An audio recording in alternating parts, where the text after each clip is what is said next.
સુરેન્દ્રનગરની જ્યાં જિલ્લામાં અકસ્માત કેસમાં મોટો ખુલાસો થયો। અમદાવાદ ક્રાઇમ બ્રાન્ચની તપાસમાં મોટો ખુલાસો થયો।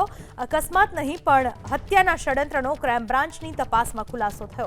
ધ્રાંગધ્રાના સોલડીના શાંતિગીરીનું ષડયંત્રની જેની હત્યા થયાનો ખુલાસો થયો। અકસ્માત નહીં ષડયંત્રથી હત્યા કર્યાનો તપાસમાં ખુલાસો। મૃતકની પત્ની જાગૃતિબેનના કાંતિલાલ સાથે લાંબા સમયથી હતા સંબંધો। ઘરેલુ વિવાદો અને અંગત મતભેદોના કારણે હત્યાનું કાવતરું રચાયું। જાગૃતિબેને ડીસાના યુનુસ મેમણને શાંતિગીરીની હત્યાની સોપારી આપી હતી। 1.5 વર્ષ અગાઉની સોપારીમાં હત્યાનો પ્લાન નિષ્ફળ રહ્યો। જાગૃતિબેન પર ગુનાહિત કાવતરું રચવા અને સહાયતા કરવાનો ગુનો દાખલ કરાયો।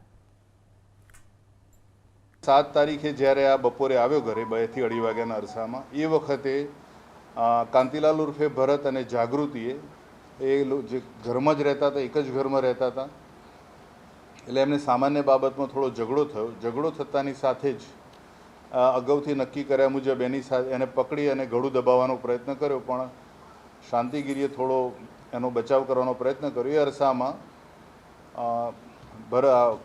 કાંતિલાલે એનું માથું દિવાલ સાથે અથડાવ્યું અને નીચે પડી ગયો। એ દર્દમાં બૂમો પાડતો તો એ જ વખતે જાગૃતિએ ઓશિકાથી એનું મોં દાબી દીધું અને કાંતિલાલે ગળું દબાવ્યું અને ત્યાં એને હત્યા કરી। જ્યારે આ લોકો રાત્રે નક્કી કર્યા હતા કે આ મૃતદેહને આ જે લાશ છે એને ડિસ્પોઝ ઓફ કઈ રીતે કરવી, એ જ ટાઈમે દીપક આવી ગયો અને એને પછી એ લોકોએ તરત જ કીધું કે તું પણ આમાં સામેલ છે, તારે પણ જાગૃતિ સાથે સંબંધ છે અને તું અમારી સાથે આના હત્યામાં સામેલ છે એવું અમે કહીશું। એટલે એનો ઉપયોગ એ રીતે કર્યો કે તું અમારી સાથે ચાલ અને આ જે લાશને ડિસ્પોઝ ઓફ કરવાની છે એમાં તારે મદદ કરવી પડશે।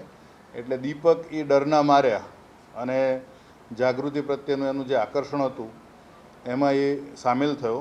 એ ગાડીમાં આ લોકો લાશ લઈને કેનાલ ઉપર ગયા અને આ 3 જણાએ એ લાશને ત્યાં કેનાલમાં ફેંકી દીધી।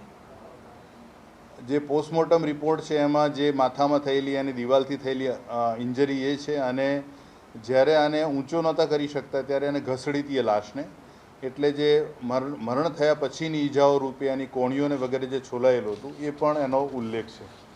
હાલ આ બંને આરોપીઓને અટક કરવામાં આવેલા છે અને સુરેન્દ્રનગર ધ્રાંગધ્રા પોલીસને આ સોંપવામાં આવનાર।